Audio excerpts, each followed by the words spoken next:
What's up everyone? This is Sherwin from Cruz Collection. Dahil sa request ng isang kaibigan, ang video yung gagawin ko ngayon ay tungkol sa isa ko pang koleksyon. Bukod sa coins at paper bills, nakahiligan ko rin ang pagkukolekta ng mga laruan. Ito siya. Nainganyo ako na mag-ipon ng mga laruan ng isang kaibigan na si James Cabal. Siya ang nag-inganyo sa akin na unti-unti ng laruan. So, meron akong Marvels or Avengers. Meron akong DC, Batman, Superman, Aquaman, and also meron din akong Transformers like ganito, Guardians of the Galaxy. Meron akong, ito yung nga pala yung unang-una kong binili. Nabili ko to sa Toys R Us. Nasa 25 dirham siya noon. Si Rocket Raccoon, si Drax,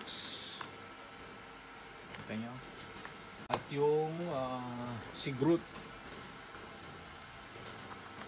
Si Groot, yung unang Groot. So ito yung sa part 1. And then wala pa ako nung babae. Ano nga ang pangalan ng babae na to? Tapos yung pinakakalaban nila, si Ronan, sa Age of Ultron. Ito, kain ko muna si Ultron sa movie na Avengers. Nakita nyo pa yung price, oh. At kung saan ko binili. Toys for Less. And gusto ko pang 6 inch. Ito lang yata yung 6 inch ko. Halos hindi ko pa siya kompleto. Hulkbuster. Si Hulkbuster, ito 19 dirhams lang. Ito palang mga laruan ko is gawa ng Hasbro. And then kung saan ko siya nabili, Toys for Less din. Ito po ng soft toys. Ito, nilalagay ito sa kotse. Pero hindi ko nilalagay doon kasi baka masira. Ito, yun naman si Peter Porker. Peter Porker. At yung dalawa kong soft toys din na Deadpool. Ito, halos matagal na to eh. Meron din akong diecast metal figure, Guardians of the Galaxy, tsaka Avengers Infinity Wars. Ito naman ay gawa ng Jada Toys. Price niya is 14 dirhams lang sa Toys for Less.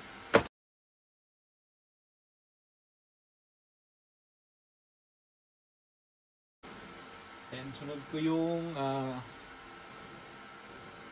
think this is 12 inch scale, si Captain America.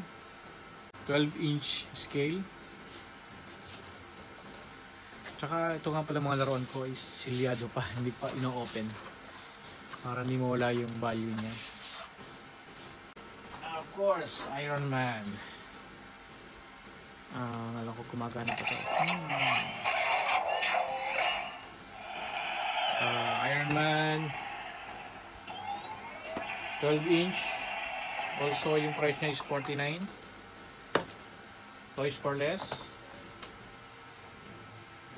And Spider-Man Homecoming. Pinaka-paborito kong character, si Spider-Man. May pakita ko sa iyo yung iba't ibang Spider-Man. Sunod ko muna yung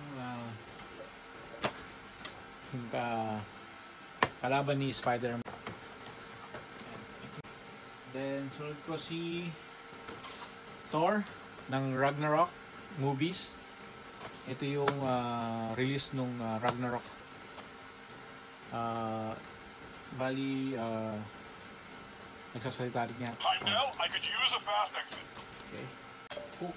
Yeah. Ito yung pinakamalaki kong hook sa Ragnarok din to. Ragnarok na movies. Strongest. Then, yung susunod na dalawa, nahin natin si Falcon. Gawa din ng Hasbro. Ito naman is Titan series. Si Falcon. Sealed pa din siya, hindi ko pa binubuksan.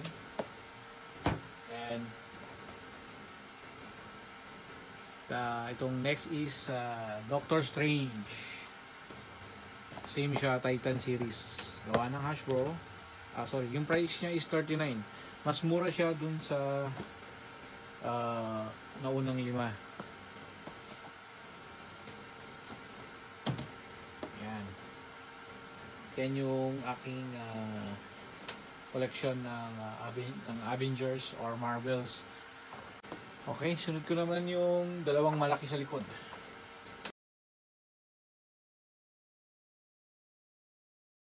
Itong dalawang malaki sa likod. Si Iron Man at si Spider-Man. Ayan, dalawa sila ang malaki. Ito. So, bali itong malaki kong pinakamalaki kong Iron Man at Spider-Man, tatlong klase siya. Meron pang Captain America. Okay, so ito naman ngayon ay ang mga metal diecast. Itong mga metal diecast ko, kulang pa din siya, pero ito yung mga nag-sale noon sa Toys for Less. Merong dalawang klase nito, yung colored tsaka yung itong gray and white, pero astig naman din ang kulay niya. Ito si Thor ulit, metal diecast. Siya nga pala, ang gumawa nito is Jada Toys. Ito is 19 dirhams. So kung makikita nyo sa likod, marami siyang klase. At itong ang size pa nga pala nito is 4 inch. 4 inch. Same nung Iron Man at Captain America Civil War. Ito naman is Age of Ultron. Thor. So si Thor, Iron Man, MK1. Ano ba ito? MK1 Mach 1.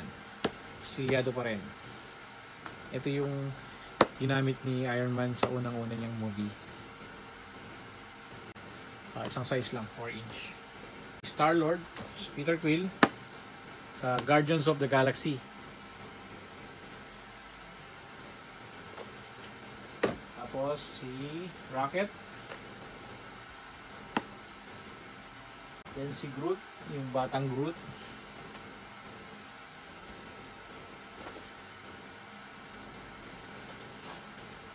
Inch scale, at ito 4 inch nga.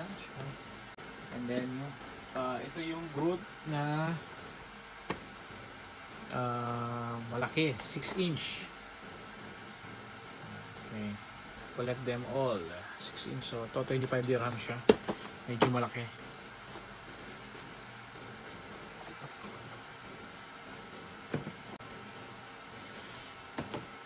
Spider-Man naman, ito yung pinaka-favorite kong character, si Spider-Man. So ito yung sa movie na yung huling last movie na cartoons, part pa rin si Peter Parker. So ito yung 6 inch na Spider-Man. Makita mo siya nakabaliktad, pero yung display niya is ganyan. Tapos meron ako yung same lang, 4 inch.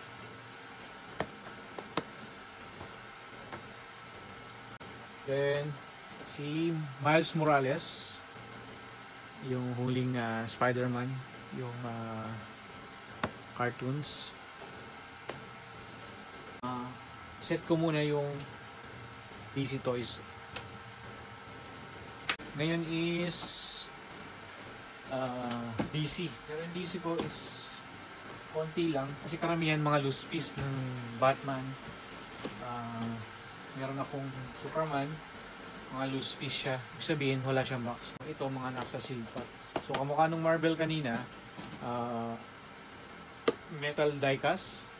Sorry. So unahin ko muna itong si Joker. Itong metal diecast na to is 4 inch. Then marami din siya magpipilian. And then sunod natin si jowa niya, si Harley Quinn. Jowa ni Joker, Harley Quinn, 4 inch metal diecast. Kung makita nyo rin sa likod niya, marami din siyang klase. And the next is naman ay ang nag-iisa kong Batman. Hindi, dalawa pala. Ito, Batman. Itong Batman is marami ding klase. So, ito yung ginamit sa movie na Batman versus Superman. Next is Aquaman. Itong diecast na to sa movie ng Batman and Superman. And the next is Wonder Woman. Same, Batman and Superman movie.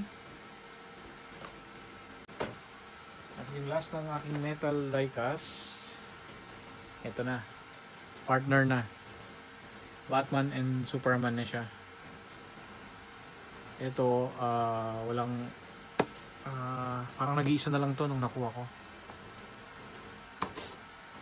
Tapos ang price niya is 49 sa Toys for Less. Ayan. Yung tatlong 6 inch ko na 6 inch or 2, 3, 4, 5 maybe 8 inch 8 inch Justice League. Ito pala sinasabi ko na Justice League. DC Comics Justice League. Si Batman. And Wonder Woman.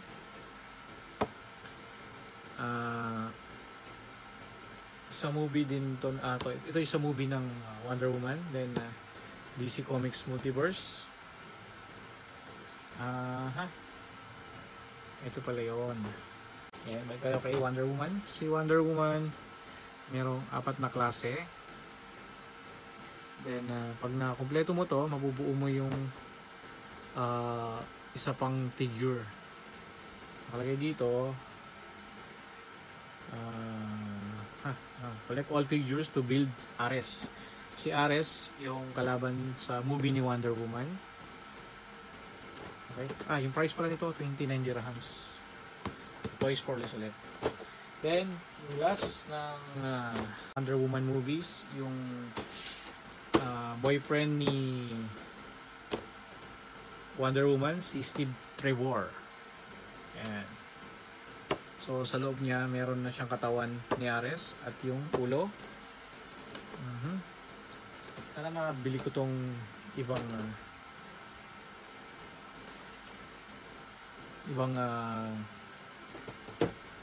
set na multiverse para makumpleto ko yung isa pang figure for free. So susunod ko naman is yung Transformers. Ilang piraso lang din yan. Set ko lang ulit. Okay, naset ko na ngayon ng collection ko ng Transformers. Ilan din siya. So siguro nasa 2, 4, 6, 8, 10, 12, 14. Tapos yung iba kong loose piece. Meron akong dalawang loose piece. So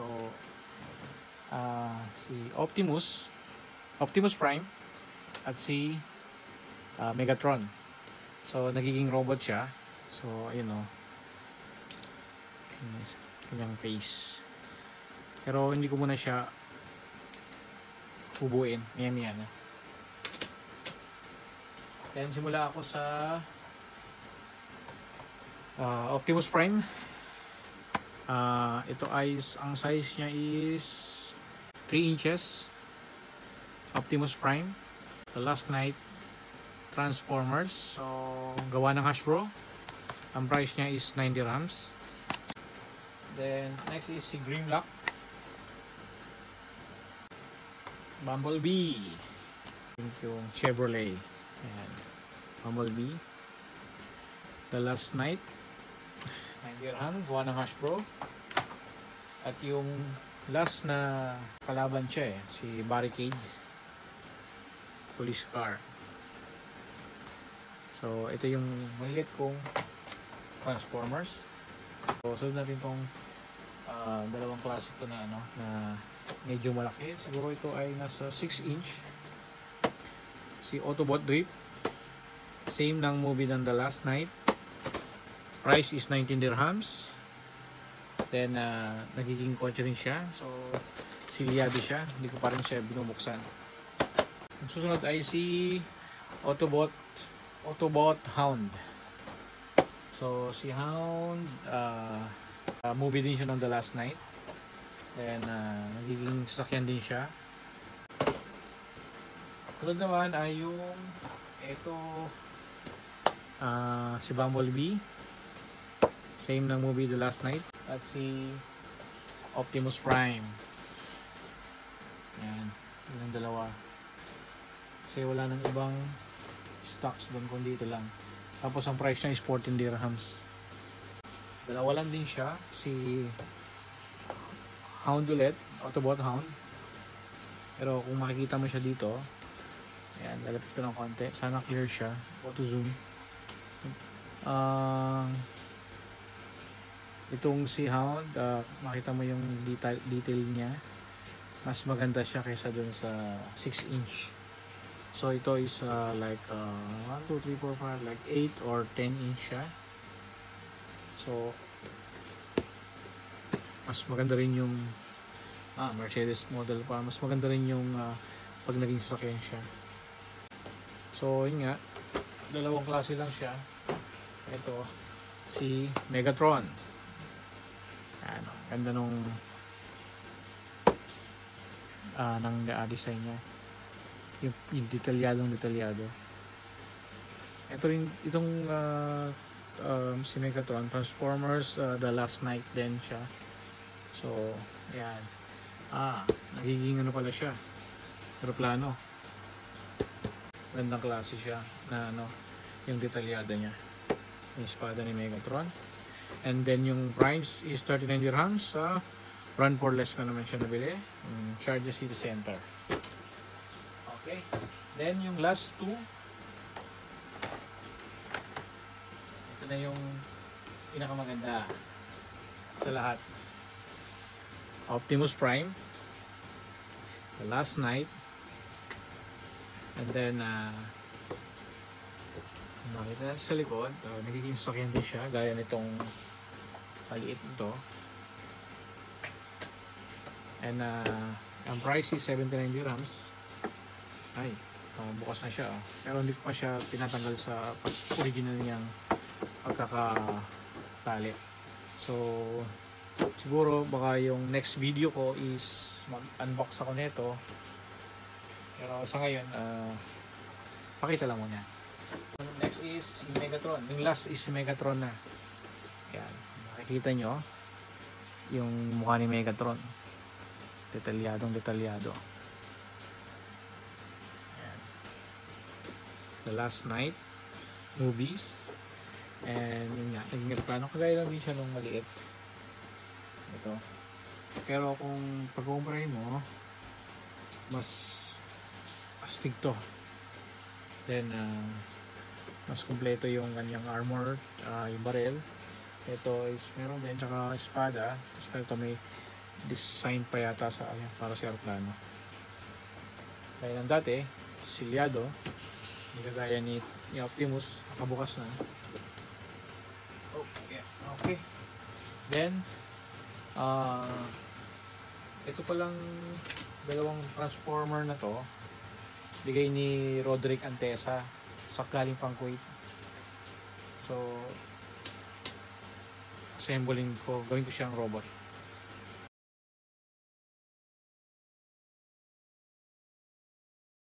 Optimus Prime. Yan si Megatron. Mas astig si Megatron. Tingnan nyo.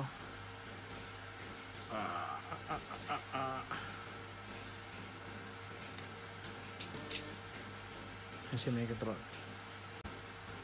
Then, meron din ako mga ibang loose piece ng Transformers, pero siguro next time na lang yun kasi masyadong haba yung video. Gusto ko lang naman is i-share sa inyo yung mga laruan ko. Bago ko tapusin tong video, pakita ko lang yung isa pang bigay ni Roderick. Macross. Ayan. Galing, pinadala nyo to galing Kuwait to Dubai. Na-open ko na siya, pero hindi ko sa pagka-original kasi sayang kung ilalabas ko siya, madudumihan lang. Salamat ulit dito, paring Roderick, tsaka sa dalawang transformer na bulilit. And siguro yung susunod kong video na gagawin is yung sa mga Hot Wheels naman. So yung Hot Wheels ko is sobrang dami. Ito yung Hot Wheels ko, yan, nakalagay sa garbage bag. Ayan. Meron akong Fast and Furious, gawa ng Mattel.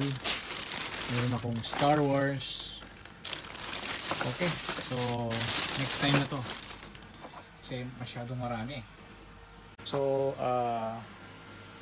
sana nagustuhan nyo yung video at kung may suggestion kayo, comment lang kayo, at kung gusto nyo i-unbox ko yung mga laruan na nandito, message lang din kayo. So sa susunod ulit na video, abangan nyo Hot Wheels. Sunod naman Hot Wheels. So maraming salamat po. Sana nag-enjoy kayo. At hindi pala, huwag kalimutan mag-like. And kung hindi pa kayo nag-subscribe, subscribe na. Then ano pa ba? Yun lang. Salamat po. See you sa next video.